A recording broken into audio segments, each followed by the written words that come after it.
and it gets rid of it. So you just get that really nice sub. So it really complements the low end of your productions. Then again, I've added a celestial organ as well, just to complement the higher pad we added. Does it by itself. So I'm like, the thing I love about it is because they're moving pads, so it's got some sort of moving quality, so it helps the production flow and helps it move around, so it's not just all in one place. And I was really a big fan of that. Now, just quickly going back to the 808 bass, one thing we did as we added the Abbey Road saturator, because I really wanted the 808s to pop, and again, that magic word saturation. So let's play without the saturator and then with. So this is the 808 without it. And then this is with. And it's just really nice because I felt like there was a real nice extra rumble added to the 808s, and I used the bass to amp preset, and it also, I think, added a little bit more grit in the mid to lows. Again, always better to listen with headphones, but I'm really enjoying using the Abbey Road plugins at the moment. I've only recently got them from Waves Audio, and genuinely for the sort of stuff producing like this, it really helps. I was a little bit skeptical about the Abbey Road stuff because you never know how good it actually is, but I've been a big fan of it since I've got it. So that's just a random nod of approval from me for the Waves Abbey Road series. Now, for Celestial Organ as well, we just added a tremolo because, again, we wanted it to be moving. So I've gone it with a half rate, 100% depth. It just creates that nice little wobble, keeping the production moving. That's what you want to do. Now, next, I really wanted to add Mellotron flutes. Now, the only thinking into this is genuinely one of my favorite sounds in Logic Pro X. I use it all the time. And it sounds like this. I just love its eerie feel. It's eerie yet elegant at the same time.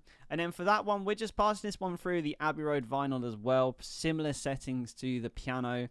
And we've also got a chorus effect on as well to push it right out to the sides of the mix.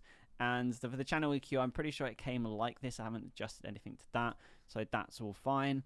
Next, we're now actually going into Splice, because at this point you can listen to what we've got so far. And at this point I was thinking, okay, we've got the fundamentals of what basically could be a chorus with just some extra details added.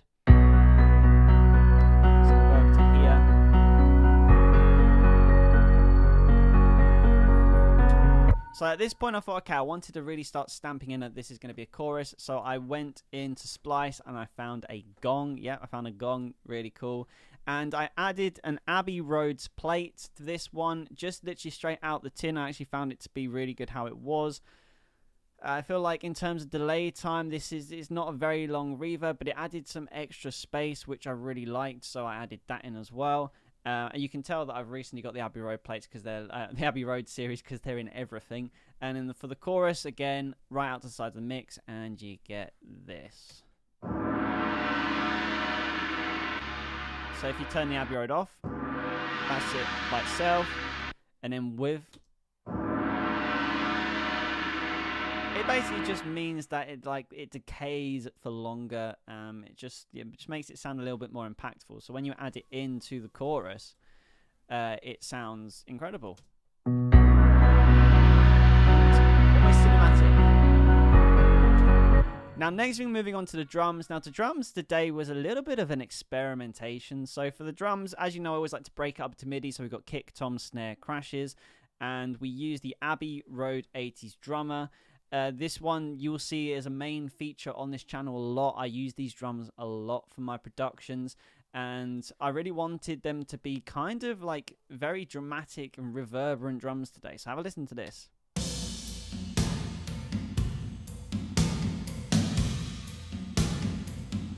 And again, keeping out saturation, so I'm just going to show you from the kick, because everything's got the same two Abbey Road plugins put in. Again, like these plugins, you're seeing them a lot. It's because of the feel we're going for. The tape itself adds a nice that little bit of low mid saturation to it, and then the plate, that's just we got the keys thick to medium was a preset I found really nice. I just turned the wet down to about 77%, just to get that nice blend. But this is exactly the sound I was going for. Really nice. Almost like sticking the drums in a room. Now, what I am going to do after I finish this breakdown is I'm going to play the whole production without the Abbey Road vinyl on, so you can hear the difference. So I feel like the best chance to give you. But we've got a couple more instruments I've got to introduce you to. Next one is the guitars. Now, the guitars, nothing really much going on here. We use Edgy Echoes, Electric Vintage Chester Guitarist by Native Instruments. Again, a very staple of this channel. You see me using this one a lot. I just created this nice little funky pattern. Well, it's not funky. And then for the last thing that I wanted to add, I wanted something different, and I always normally default to strings when it comes to piano ballads, but I thought, hey, no, let's do something different today. So I actually recorded in a brass section. So have a listen to this first by itself. So we've got some brass there. So that is the Session Horns by Native Instruments. We went for the Vintage Saturation Standard Section 5. If you want to know the exact, sound of the horns out of that. But I wanted to try and really mess with the sound a little bit more. So the first thing I added in was an Abbey Road. And I tried a different Abbey Road vinyl just because I had it.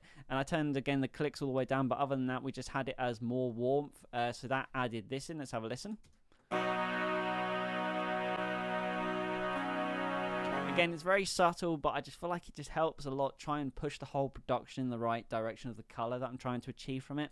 It's just a very cool thing to add. Then the next thing I added was the Apex Vintage Exciter. Now this is very interesting because this completely changed the sound, and I just added this in because I'd never used it before. I've been sitting for a while on my sort of like bank of VST plugins, and I thought, hey, I'm going to use it today. So let's have a listen to see what this did.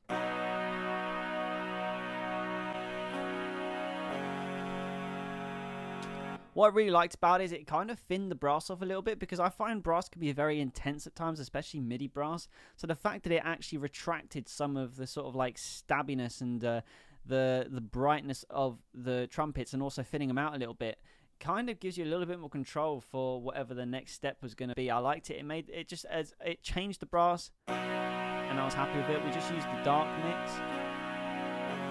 So all of a sudden, the brass now sound very clean. They almost sound like saxophones, to be honest. So yeah, this was a great little addition, this plugin here. Then we've got the Kramer tape. So this was the last thing that I added. Again, like I've been using a lot of Abbey Road stuff. And yes, I know I've been adding a lot of tapes to this. But again, the whole point of this video and the sound I wanted to get to. So for the Kramer tape, I added the mastering big and open.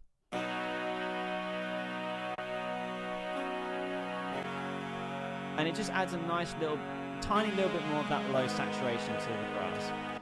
So when you put that all together, we get this, but we'll quickly talk about what I've done for the mastering. Now, I've actually layered 2 of the Abbey Road mastering chains together. I found this actually did really well. So firstly, I had the Abbey Road TG mastering, and I used the Mix Bus preset, and I didn't touch anything in this at all, because I feel like this really helped kind of clean the mix up a little bit. I'm just going to turn off the next one in series, just so you can hear what it sounds like when it comes in. So let's play the production.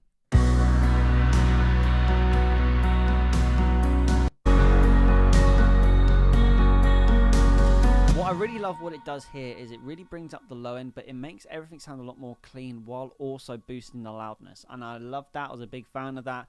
So that's why I didn't change anything from it. I think it did what it needed to do. So yeah, the Abbey Road TG mastering, I tell you, I love this plugin since I've got it. Then I just put Vintage Mastering Glue together to try and see if I could add one extra quality, and let's see what it did.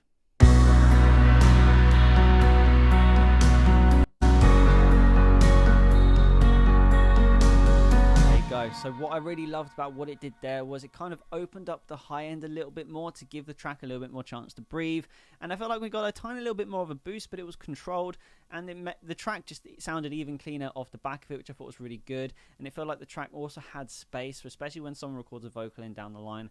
So again, Abbey Road TG mastering, these 2 in series, the Mix Bus and the Vintage Mastering Glue, is definitely something that I'm going to consider going forward as a mastering chain when it comes to piano ballads, because the 2 in series work really well, and it gets the exact sort of sonic feel that I wanted from this ballad.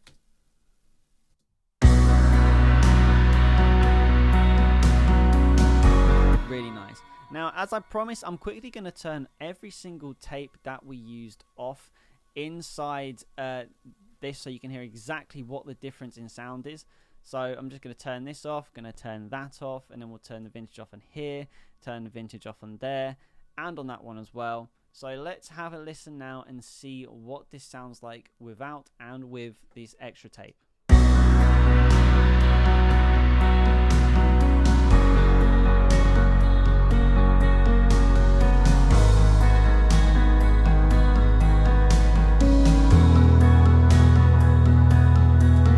Very subtle differences, but what I will say is difference was we lost some of that extra I would kind of like, not white noise, but that extra sort of like saturated noise which is in the background, almost like a bleed from a microphone.